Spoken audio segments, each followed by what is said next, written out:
अगं काशी पाहिलंस का कोण आलंय? यांनीच बाळाला दत्तक घेतलंय.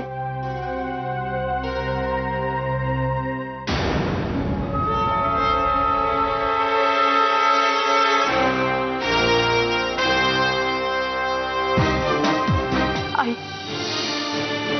मी केलेल्या चुकांची तू मला जी शिक्षा देशील ना ती मला मान्य असेल.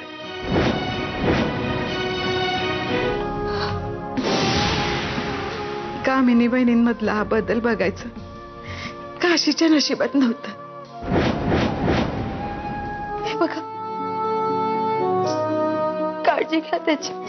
मी व्यवस्थित काळजी घेईन त्याची. अगदी अगदी तळहाताच्या फोडाप्रमाणे जपेन मी त्याला. एक सांगू म्हणजे पुन्हा आपण भेटू न भेटू माहित नाही मला, पण एवढं नक्की सांगेन, परत केव्हा भेटू तेव्हा तुमच्या कुशीत तुमचं स्वतःचं बाळ असेल. सांभाळा यांना.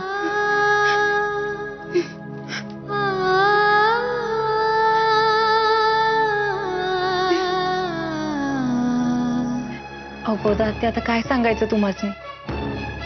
इथं आल्यापासून हिच्या बापानं तू आणवी पाहिलेलं नाही हिचं. अगं एवढी सोन्यासारखी पोर काय म्हणावं या गुरुवांना? त्यासनी मुलगी नको होती, मुलगा हवा होता.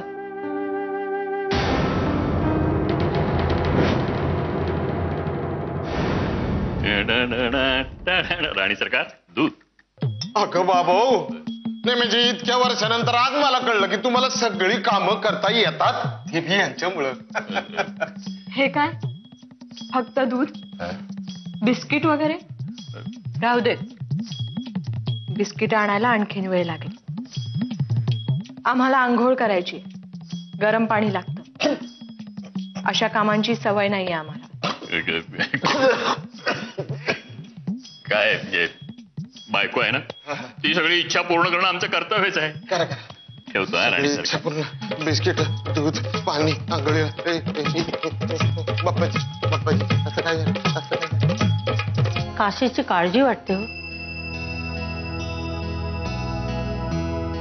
अहो, आजचं तिचं वागणं बघितलंच ना तुम्ही.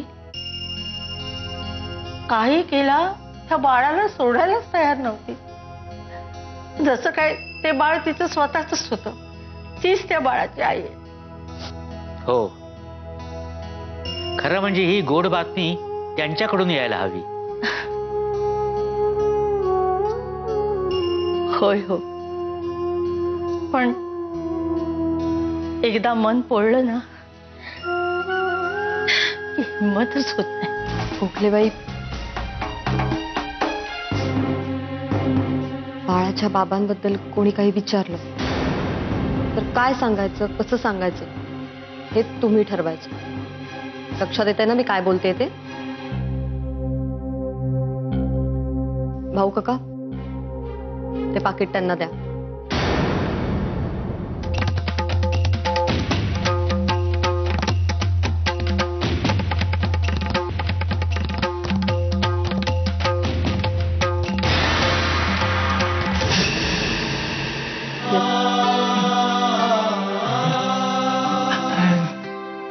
झालं?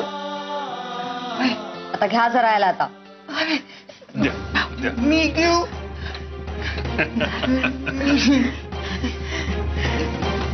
चला आणि लवकर आत. मी घेऊ गोरा. मला खेळायचं.